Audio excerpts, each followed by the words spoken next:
1 रुपए की कुल्फी बेचने वाली गरीब बहनें। माँ, पिताजी कहाँ चले गए? आपको हॉस्पिटल जाने में देर हो रही है।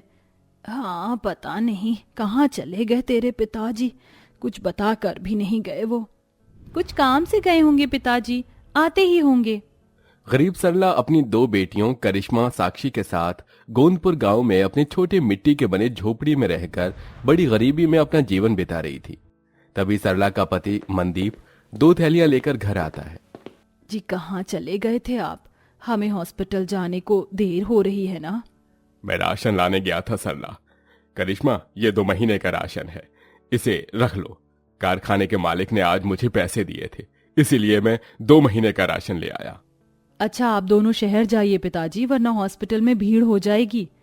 करिश्मा बिटिया, गाय को पानी और चारा डाल देना और तुम दोनों अपना ख्याल रखना। सरला मनदीप दोनों घर से बाहर आते हैं और एक ऑटो में बैठकर शहर की ओर जाने लगते हैं। सरला एक बीमारी से जूझ रही थी। उसे हर महीने एक बार शहर के हॉस्पिटल में जाकर अपना चेकअप करवाना पड़ता है। मनदीप उसी गांव में एक कारखाने में अनाज की बोरियां उठाने की मजदूरी करता है। तभी थोड़ी दूरी पर पहुंचते ही अचानक उस ऑटो के साथ भयानक सड़क दुर्घटना हो जाती है, जिसमें सरला मनदीप की मौत हो जाती है। अपने माता पिता की मौत की खबर सुनकर करिश्मा साक्षी खूब रोने लगती हैं। दीदी, एक ऐसा भयानक तूफान आया हमारे जीवन में। इस तूफान ने तो अपना जीवन ही उजाड़ के रख दिया। अब हम कैसे जिएंगे दीदी? रो मत साक्षी, शायद हमारे भाग्य में यही दिन देखना लिखा था। चल अब जाओ और अपनी गाय को चारा डाल कर आ। करिश्मा के घर एक गाय थी जो सालों से मनदीप के पास थी। थोड़े समय बाद करिश्मा घर में मिट्टी के चूल्हे पर खाना बनाने लगती है। माँ, पिताजी आप क्यों हमें छोड़कर चले गए? अब साक्षी और मैं कैसे अपना गुजारा करेंगे? माता पिता के चले जाने से साक्षी करिश्मा का जीवन काफी वीरान हो चुका था। इसी तरह दिन गुजरते चले गए।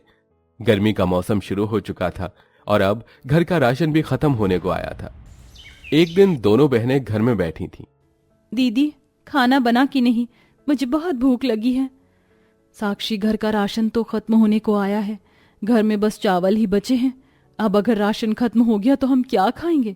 हमारे पास तो पैसे भी नहीं है और ना ही कोई काम है।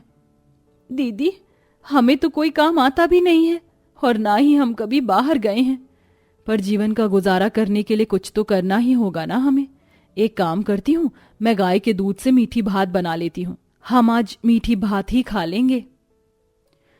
दीदी, हम थोड़ा दूध गांव में बेचते हैं ना, दूध बेचकर जो पैसे आएंगे वही हमारी जरूरत में काम आएंगे।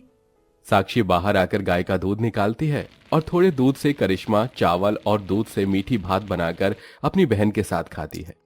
इसी तरह दोनों बहनें दूध की कभी खीर भात और भी कई तरह के दूध के पकवान बनाकर खाने लगती हैं। अब दूध बेचकर उनके पास कुछ पैसे भी आने लगे। एक दिन करिश्मा घर के आंगन में लगे एक बड़े से पेड़ की छांव में बैठी थी। माँ, पिताजी के बिना जीवन कितना अधूरा हो जाता है ना। कुल्फी ले लो, मावे की दूध की बनी ताजी ताजी कुल्फी ले लो। गर्मी में 20 रुपए 40 रुपए वाली बढ़िया सी कुल्फी ले लो, कुल्फी खा लो। उस कुल्फी वाले के पास गांव के बहुत सारे लोग आकर कुल्फी खरीद कर खाते हैं। तभी साक्षी करिश्मा के पास आती है। देख साक्षी, उस कुल्फी वाले के पास से कितने लोग कुल्फी खरीद कर खा रहे हैं। हाँ दीदी, गर्मी के मौसम में लोग कुल्फियां बहुत खाते हैं। साक्षी, क्यों ना हम भी अपने गाय के दूध से कुल्फी बनाकर गांव में बेचे और जो सामान लगेगा वो हम किसी से उधार पैसे लेकर ले आएंगे। दीदी, हम कुल्फी कैसे बनाएंगे? हमारे पास तो फ्रिज भी नहीं है। तुझे पता है, जब हम छोटे थे तब माँ ने हमारे लिए मटका कुल्फी बनाई थी। मैंने माँ को मटका कुल्फी बनाते देखा था। अब हम भी मटका कुल्फी ही बनाएंगे। अगर ऐसा है तो एक बार करके देख लेते हैं ये काम। तभी दोनों बहनें अपनी गाय का दूध निकालती हैं और करिश्मा एक साहूकार से कुछ कर्ज लेकर आती है और उन पैसों में मावा, चीनी और भी कई सारी कुल्फी बनाने का सामान, बर्फ लेकर आती है और साथ में एक मिट्टी का मटका भी लेकर आती है। रात का समय करिश्मा मिट्टी के चूल्हे पर कढ़ाई में दूध को फेंटती है। दीदी, अगर हमसे कुल्फी सही से नहीं बन पाई और अगर हमारी कुल्फियां गांव में नहीं बिकी तो हम क्या करेंगे? हम कर्जदार को पैसा कैसे देंगे? चिंता मत कर साक्षी, हमारी कुल्फियां जरूर बिकेंगी गांव में। करिश्मा सारा कुल्फी का सामान बनाकर एक मिट्टी के मटके में कई सारी बर्फ डालती है और दूध और मावे के बने सामान को प्लास्टिक के छोटे छोटे गिलास में डालकर उन्हें पैक करके मिट्टी के मटके में बर्फ के अंदर डाल देती है। अब इस मटके को हम ऐसी जगह रखना होगा जहां ये मटका ठंडा रह सके। दोनों अपने घर में बाहर आंगन में देखने लगती हैं। तभी करिश्मा को आंगन में पेड़ के नीचे की गीली मिट्टी दिखाई देती है जो हमेशा गीली रहने से ठंडी रहती है। पेड़ के नीचे की ये जगह हमेशा गीली और ठंडी रहती है। साक्षी, हम यहाँ जमीन में गड्ढा करके इस मटके को आधा जमीन में गाड़ कर रख देते हैं। यहाँ ठंडी जमीन है, यहाँ हमारी कुल्फियां अच्छे से जम जाएंगी। दोनों पेड़ के नीचे जमीन में गड्ढा करके उस मटके को आधा जमीन में गाड़ देती हैं और उस मटके के ऊपर अनाज की बोरियों को गीला करके डाल देती हैं और उसे रात भर के लिए वहां जमने के लिए छोड़ देती हैं। अगले दिन सवेरे दोनों जब उस मटके को निकालकर उसके अंदर की कुल्फियां देखती हैं तो गिलास के अंदर की सारी कुल्फियां बहुत अच्छे से जम चुकी थीं। अरे वाह, हमारी कुल्फियां तो कितने अच्छे से जम गई दीदी। चल अब इन कुल्फियों को गांव में बेच कर आते हैं। दोनों अपने पिता की साइकिल पर मटका रखकर गांव में कुल्फियां बेचने निकल पड़ती हैं। कुल्फी ले लो, ताजी ताजी मावे के दूध की कुल्फी ले लो, सस्ते दाम में अच्छी मजेदार कुल्फी ले लो। ऐसी मटका कुल्फी कभी ना खाई होगी और ना ही देखी होगी। आइए आइए और गर्मी भरे इस मौसम में 20 रुपए में दूध मावे की बनी बढ़िया सी कुल्फी का आनंद लीजिए। अरे वाह, मटका कुल्फी, वो भी इस गर्मी में। अरे बहन, हमें 2 कुल्फी दीजिए ना। अभी देती हूँ बहन। आहा, मजा आ गया। ये कुल्फी तो बड़ी स्वादिष्ट है। बहन, 1 कुल्फी और दीजिए मुझे। इसी तरह सब 2-2 कुल्फियां करिश्मा से खरीद कर खाते हैं और करिश्मा को पैसे देकर वहां से चले जाते हैं। इसी तरह शाम तक करिश्मा साक्षी की सारी कुल्फियां बिक जाती हैं और वो घर आ जाती है। अरे वाह, पहले ही दिन हमारी सारी कुल्फियां बिक गईं दीदी। अब हमें और भी ज्यादा कुल्फियां बनानी होंगी। हाँ साक्षी, मैं एक बड़ा मटका और लेकर आती हूँ। हम 2 मटके में कुल्फी बनाते हैं। तभी करिश्मा एक और मटका लाती है और इस बार 2 मिट्टी के मटकों में कुल्फियां बनाती है और अगले दिन साक्षी के साथ गांव में जाकर वो कुल्फियां भी बेच देती है। इसी तरह करिश्मा साक्षी की रोज रोज सभी कुल्फियां बिकने लगी और 2 महीने में ही अच्छी कमाई करके वो एक पुराना ठेला खरीद कर ठेले पर ही मटका कुल्फी बनाकर गांव में बेचने लगी। अब उनके पास कुल्फी खाने के लिए हर समय ग्राहकों की भीड़ लगी रहती और उनका कुल्फी का कारोबार भी धीरे धीरे बढ़ने लगा। करिश्मा अब एक साथ 10 मटकों में कुल्फियां बनाने लगी। एक दिन दोपहर में दोनों बहनें गांव के एक स्थान पर अपना कुल्फी का ठेला लिए खड़ी थीं। तभी सामने एक आदमी एक गरीब बच्चे को बेरहमी से पीट रहा था। ये देखकर साक्षी करिश्मा उसके पास आती हैं।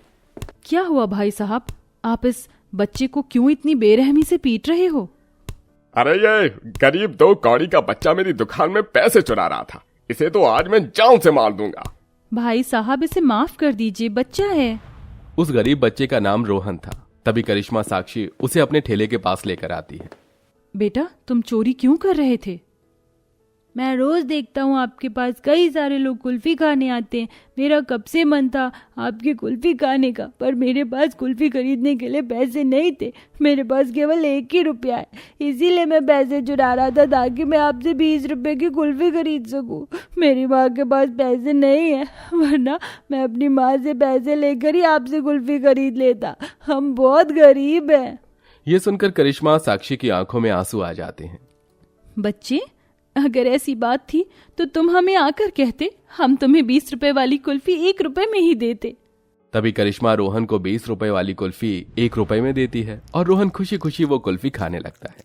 रोहन की कुल्फी खाने की तड़प और उसके मासूम चेहरे पर खुशी की झलक देखकर करिश्मा साक्षी की आंखों में आंसू आ जाते हैं। साक्षी, ये बच्चा कितना खुश हो गया ना कुल्फी खाकर। इसके चेहरे की मुस्कान देखो, ऐसे लग रहा है जैसे इसने पूरी दुनिया जीत ली है। दीदी, इस बच्चे की तरह इस दुनिया में और भी कई सारे गरीब बच्चे हैं जो पैसों की कमी के कारण अपनी मनचाही चीज नहीं खा पाते। दीदी, हम गरीब बच्चों को अब से अपनी 20 रुपए की कुल्फी 1 रुपए में ही बेचते हैं ना। तूने तो मेरे दिल की बात छीन ली साक्षी।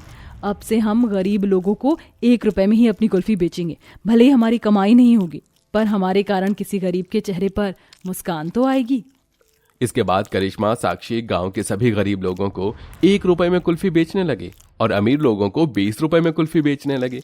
गरीब लोग 1 रुपए में कुल्फी खाकर साक्षी करिश्मा को खूब दुआ देने लगे और दोनों के इस फैसले के बाद उनके पास अमीर लोग काफी ज्यादा मात्रा में आकर कुल्फियां खाने लगे और दोनों की रोज के हजारों रुपए की कमाई होने लगी, जिसके बाद दोनों मजे से खुशी खुशी कुल्फियां बेचकर अपना गुजारा करने लगे।